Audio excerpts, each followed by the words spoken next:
For at least the past decade, Apple has been synonymous with innovation in the consumer electronics industry. Every year, tens of millions of members of its devoted customer base shell out hundreds if not thousands of dollars each to buy the latest iPhone, Mac, or Apple Watch. They have demonstrated the ability to roll out new and innovative products year after year without fail. Investors have rewarded this success by giving the tech giant a $3 trillion market cap, making it the most valuable company in the world. But there's another part of Apple's research and development strategy that they probably don't want you to know about. In 2020, Apple unveiled the Series 6 Apple Watch. There were a few improvements over the previous version. Most notably, the new watch included a light-based pulse oximeter, which allows the user to monitor their blood oxygen concentration. Apple touted this as a huge breakthrough. With this innovation, the Apple Watch is not only a cool gadget, but could potentially save your life by alerting you when your blood oxygen reaches an unsafe level. This feature has been a huge success, with the Apple Watch recently generating about $17 billion of annual sales for the company. But almost as soon as the Apple Watch Series 6 was unveiled, a small company called Masimo filed a lawsuit against Apple, accusing the tech giant of pursuing a highly sophisticated and predatory campaign to steal Masimo's trade secrets and infringe on its patents. The technology to read blood oxygen was invented by Masimo, and Apple would have had little to no chance of developing it on their own without stealing Masimo's patents. Tech companies sue each other all the time, and many patent infringement lawsuits are either over-exaggerated, if not outright frivolous. But after 2 long years of litigation, Masimo won. The US International Trade Commission found that Apple had indeed violated Masimo's patents. On December 25, 2023, Apple was forced to halt all sales of Apple Watches containing pulse oximetry. This would cost the company billions of dollars of lost sales. Before we take a deep dive into the Masimo Apple litigation, I want to take a quick pause to thank the sponsor of today's video, Public. Public.com has just launched its new high-yield cash account, offering an industry-leading 5.1% APY. No fees, no subscription, and no minimums or maximums. That means that you can grow your cash with 5.1% interest with no strings attached. It's as simple as that. Again, that's 5.1% interest with no fees, 5.1% interest with no subscription, 5.1% interest with no minimums or maximums, 5.1% interest with up to $5 million of FDIC insurance. Just 5.1% interest, straight up, no strings attached. Sign up today at public.com/WSM. This is a paid endorsement for public.com. 5.1% APY is subject to change. Full disclosures and terms and conditions can be found in the video description. High-yield cash accounts are available for US members only.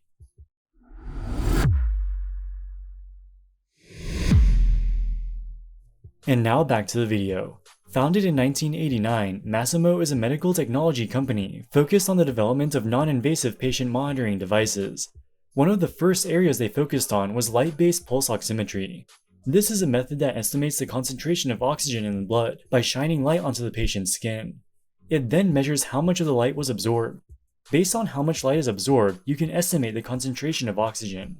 Knowing the blood oxygen levels can be extremely important for patients with respiratory or cardiac conditions. Before pulse oximetry, doctors would have to draw blood to determine the oxygen level. This can be painful, expensive, and for some patients it may not even be feasible at all. Clearly, if you can just shine a light onto the patient's skin, this is a far better option. The problem is, historically, light-based pulse oximetry has been very inaccurate. During the 1990s and early 2000s, Masimo developed something called signal extraction technology, or SET.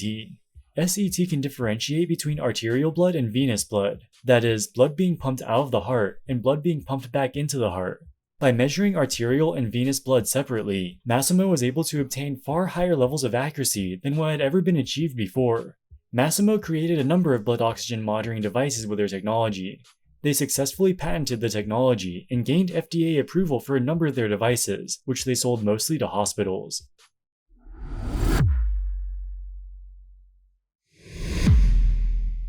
In the early 2010s, Apple was developing a new product called the Apple Watch. They were trying to think of features they could add to the watch which could make it more attractive to consumers. The problem is that just about anyone who would buy the Apple Watch probably already owns an iPhone. For features like telling the time, checking your text messages, setting reminders, etc., these are all things you can do on your iPhone, which you probably carry around with you at all times anyway. So it's not really clear what the value proposition is to spend hundreds of dollars on a smart watch. Perhaps the only thing that a smartwatch can do that a phone can't do is continuously monitor things like your heart rate and estimate the number of calories you burn during a workout or how many hours you were asleep each night. By this point, there were already a number of products on the market which could do this. Apple wanted to make a premium product consistent with their existing brand positioning that they could sell for a premium price point. To achieve this, they needed a differentiator, something no other smartwatch up to that point could do. In or before 2013, before the first Apple Watch was unveiled, they decided that light-based pulse oximetry was the perfect candidate. Up until that point, most pulse oximeters were clipped onto the finger, but it should be theoretically possible to put it into a smartwatch as well. While Apple has significant engineering expertise, they are not a medical device company. Their existing engineers knew little if anything about pulse oximetry. By this time, it was well known that Masimo was a leader in the field of non-invasive physiological monitoring, including light-based pulse oximetry. In 2013, Apple contacted Masimo and entered confidential discussions about Masimo's technology. It was Masimo's belief that Apple was considering licensing Masimo's technology to put into their Apple Watch. Apple never entered into any licensing agreement with Masimo. They instead hired at least 7 and allegedly up to 20 Masimo employees, including 2 C-suite executives. Apple enticed them by offering as much as double their prior salaries, and signing bonuses of up to $1 million if they quit their jobs at Masimo to join Apple. Over the following years, Apple added things like heart rate monitors into the Apple Watch. According to Masimo, these early versions of the Apple Watch were already infringing on Masimo's patents. Even with the help of a couple dozen Masimo employees, recreating the light-based pulse oximeter was no easy task. In 2020, Apple felt that they were finally ready to launch the pulse oximeter in the Series 6 Apple Watch. The timing was perfect. The COVID pandemic had already brought renewed focus to respiratory health, which is very relevant to blood oxygen monitoring. In Apple's 2020 launch video, which was viewed by over 10 million people, they specifically touted the utility of blood oxygen monitoring in the context of the pandemic. At this point, Masimo was convinced that Apple had stolen their intellectual property. Given how similar the Apple Watch's design was to their patented technology, they also thought they had a good chance of proving it in court. So they filed 2 lawsuits against Apple, one in federal court and another complaint to the US International Trade Commission. In addition to alleging patent infringement, Masimo accused Apple of violating trade secrets by poaching Masimo employees with the intent of obtaining confidential technical information. Apple denied all allegations of patent infringement, saying that they had developed all the relevant technologies themselves independently of Masimo's intellectual property. According to Apple, their 2013 meeting with Masimo was in good faith. They were considering licensing Masimo's technology, but ultimately decided it was not suitable for what they were trying to accomplish. So they instead decided to develop the technology themselves. Obviously, to build this technology, they would need to hire new engineers experienced in pulse oximetry. According to Apple, the fact that they hired a number of people from Masimo was coincidental. They wanted to hire the best people in the industry, and it just so happened that they were working for Masimo. During the discovery process, Apple was required to turn over internal documents and communications to the court. Unfortunately, a lot of these internal records appeared to contradict Apple's defense. An internal PowerPoint presented to Apple's senior management discussed ways for Apple to gain pulse oximetry capabilities. One of the options was labeled Acquire Masimo People or Assets. The key is that acquiring people from Masimo was a stated option that Apple's management was proactively considering. Acquiring Masimo would cost billions of dollars, and they would also be stuck with an unrelated medical device business which they had no interest in owning. It would be a lot easier to just poach a handful of Masimo employees who would know how to recreate the pulse oximetry. Apparently, this was a strategy that Apple employed broadly across the entire company. In internal emails, Apple CEO Tim Cook referred to this as smart recruiting. Specifically, as it relates to the Masimo case, internal records showed an Apple HR employee sending an email with the title, Recruiting from Masimo. The email was about plans to hire existing Masimo employees. These internal documents make it almost impossible to believe that Apple's hiring of Masimo employees was indeed coincidental. It looks much more like an affirmative and intentional strategy. With that being said, poaching employees from a competitor is not a crime in and of itself. In the vast majority of cases, it's a completely legitimate thing to do. When you hire employees, you want people with relevant experience. One of the best ways a job applicant can have relevant experience is by working at a competitor. Things get problematic when you poach a competitor's employee specifically to gain confidential information. You don't really care about the employee's skills and experience, you just want access to specific information that he or she was privy to from the previous employer. In an extreme example, an employee could download a bunch of confidential files on their last day of work and bring the hard drive to you. This would be corporate espionage, and to be clear, this is not what Masimo accused Apple of doing. Even beyond the legal concerns of patent infringement, reverse engineering a product as complicated as Masimo's pulse oximeter is a technically difficult task. The Masimo employees Apple poached had intimate knowledge of how the pulse oximeter was developed. They had knowledge far beyond the relatively simple description of the technology publicly disclosed in Masimo's patents. According to Masimo, Apple poached these employees specifically for the purpose of infringing on Masimo's patents. It also appears that poaching Masimo employees was not merely a convenience for Apple, but a necessity. Prior to hiring key Masimo employees, internal communications within Apple discussed pessimism about the project. Executives called the development a mess and admitted internally that they were already well behind other smartwatches already on the market. It stands to reason that without the alleged patent infringements, Apple would have had little chance of developing a pulse oximeter on its own, at least not within the foreseeable future. In May of 2023, after a roughly month-long trial, a jury was unable to reach a unanimous decision. Of the 7 jury members, 6 sided with Apple and 1 sided with Masimo.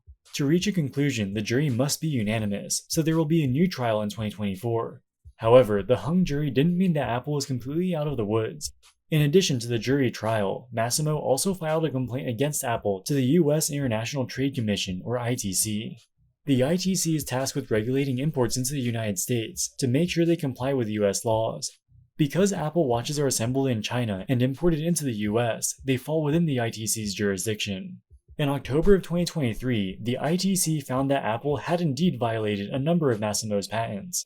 Thus, Apple watches which include pulse oximeters, which include the Series 6, 7, and the most recent Series 8, are illegal and should not be allowed to be imported into the US.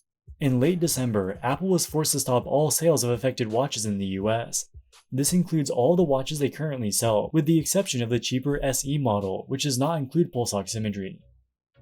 After the ITC decided on the ban, Apple almost immediately filed an appeal in federal court. On December 28th, just a few days after the ban went into effect, the appeals court temporarily reversed the ITC's import ban until January 10th. By January 10th, the ITC must consider new arguments brought forth by Apple and decide whether or not to reinstate the ban. Apple is reportedly working on a software update to the Apple Watch, which would avoid infringing on Masimo's patents. However, it's unclear if this is even possible, as Masimo's patents cover both software and hardware.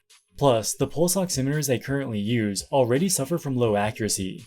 According to a recent study by the National Institutes of Health, the Apple Watch can give readings which are off by up to 5.9%. Given that the healthy range of blood oxygen is 95 to 100%, the Apple Watch will often show a reading of below 95%, even when the user is completely healthy. For healthy individuals, the psychological distress of frequent false alarms would likely outweigh the extremely unlikely benefit of identifying a real issue.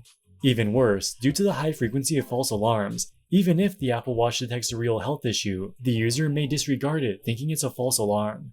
For users with known cardiovascular issues, the utility of the Apple Watch is also limited.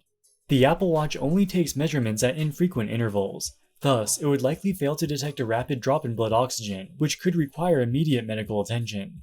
Thus, the Apple Watch is not a substitute for more sophisticated pulse oximeters, such as the ones made by Masimo. These are more accurate because they can run light through the tip of the finger, something a smartwatch can't do. If Apple is forced to make significant changes to the pulse oximeter on their watches, the accuracy issues would likely become even worse. Assuming the ban is reinstated, Apple has 2 other options. Firstly, they could just remove the pulse oximeter from the watches altogether. However, despite the limited usefulness to the vast majority of people, Apple has touted the pulse oximeter frequently in its marketing campaigns. Many customers may believe this feature is more useful than it actually is, and thus its exclusion may have a significant impact on sales.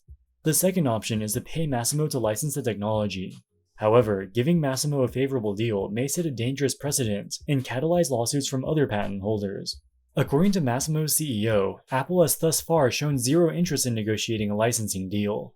With all that being said, Apple as a company will be fine. The Apple Watch represents less than 5% of their revenue, and the ban only impacts sales in the US. Even a worst-case scenario would likely only have a marginal impact on their overall profits. Recently, Masimo launched its own smartwatch with a pulse oximeter. They claim that it is far more accurate and takes readings far more often than the Apple Watch. And unlike the Apple Watch, the Masimo watch has obtained FDA approval to be sold as a medical device. It's unclear how successful the Masimo watch will be, given Masimo's limited experience and almost non-existent brand recognition in the consumer space.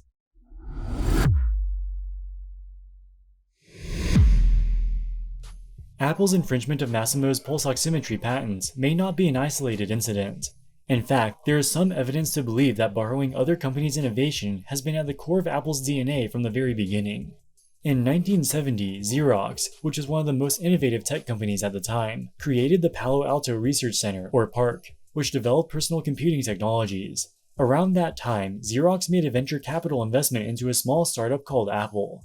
In 1979, they invited Steve Jobs to visit PARC to show him the cutting edge of technology that they were developing.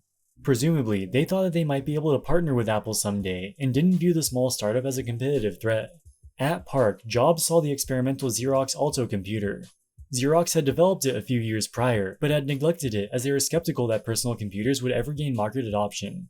Steve Jobs copied many of the design elements from Xerox into the first Apple Macintosh computer, which was a huge success. I mean, Picasso had a saying, he said, good artists copy, great artists steal. And we have, always been shameless about stealing great ideas. In recent years, critics have accused Apple of implementing a policy of so-called efficient infringement.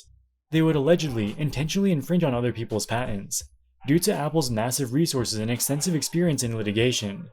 Many smaller patent holders stand little chance of beating them in court. For example, Masimo has reportedly spent $60 million on legal fees for its Apple Watch litigation over the past 3 years. In some cases, they are forced to settle with the patent holders, but given the fact that they make almost $100 billion of profit per year, they can afford to pay large settlements. These settlements become a cost of doing business. Alright guys, that wraps it up for this video. What do you think about Apple's alleged patent infringement? Let us know in the comments section below. As always, thank you so much for watching and we'll see you in the next one. Wall Street Millennial, signing out.